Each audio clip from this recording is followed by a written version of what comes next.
Hi, this is Jim again, and this is the old homestead of Dalhouse. On the way in there from Dalhouse Springs, you travel along the top of the hills and you get a look around and looking into the valleys and that. It's an amazing scenery, well worth the energy of just stopping, getting out and having a look around. It's absolutely beautiful. The only trouble is, boy does the wind blow up there, and it was blowing when we were up there. But there's the springs down in the valley.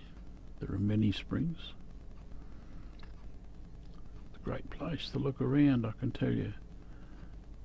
One of the things that fascinated me was the rocks. If you kicked the rocks over, they were black underneath. And I don't know if they were coal or tar or what they were, but quite fascinating to see. And well worth the energy of stopping and getting out and having a look. The Wave Hill walk-off was when the Aboriginals walked off these properties around Australia, and that was the beginning of the end of the slavery. Here's the map of the Dalhouse Springs, and as you can see, some of the old buildings on the way in as you're coming in, the old date palms.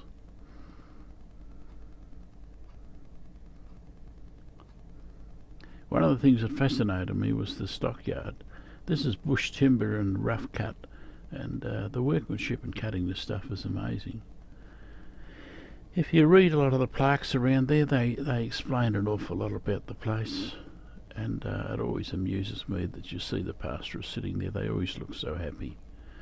Okay, here's what's left of the buildings as we walked around. Quite fascinating to walk around and have a look at. You see the little gun slots in them. I'll explain more about that in a second. There's the gun slots straight through the windows. That's so they could shoot down at the Aboriginals if they were coming up. They used to steal the Aboriginals from the people, bring them up, make them work for nothing, and if the mob rejected the idea, they'd come back up and shoot them as they come. The good thing is the Aboriginals now are beginning to get some of the culture back and some of the past back, and they're allowed to manage the land and live on country, which is a very important thing.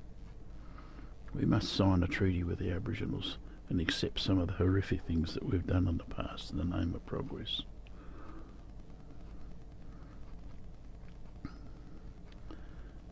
As you can see, absolutely amazing. These rocks on the ground, which I thought was rather fascinating. A massive amount of rabbit damage, but thank God they're doing something about it nowadays. The yellow soil always fascinated me. I don't know whether it's sulphur or ochre, but quite fascinating. The spiritual wells were known to all the Aboriginals from miles around, from all the other mobs. They knew where they were. And the Quabris and so forth that were held at these places for thousands of years were known about.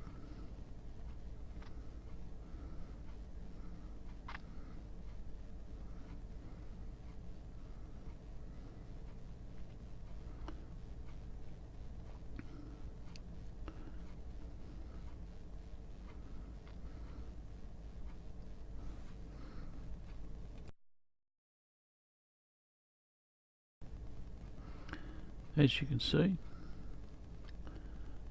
the old Housey Springs at the top there.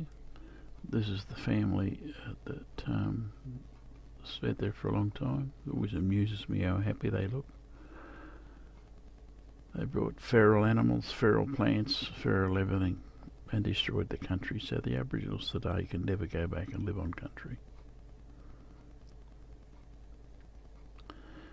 Distant view of the stockyards.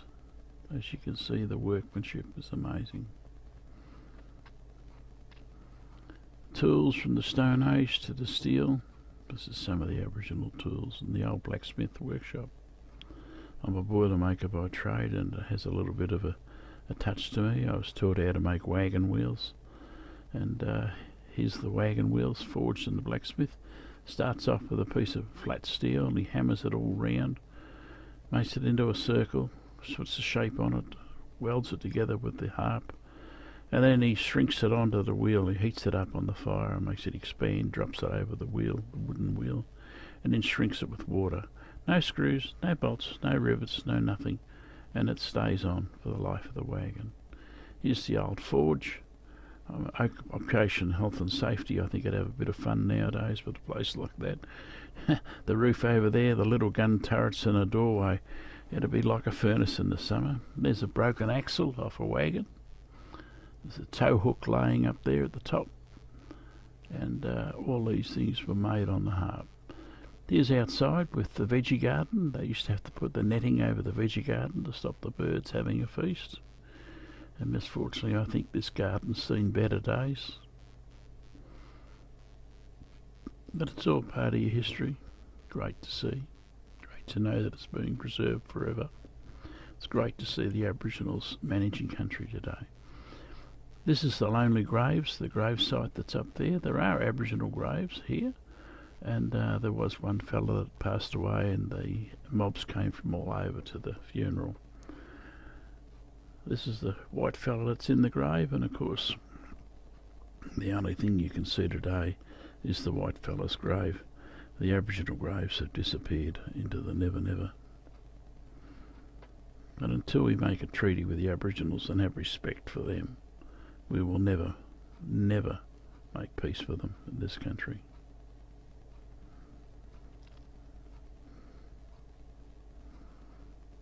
Yes, I think it was an amazing place. I'm glad to have seen it at least once. But boy, it would have been hard living up there. Our last view on the way out, just a quick look back over our shoulder before we left. And off we went.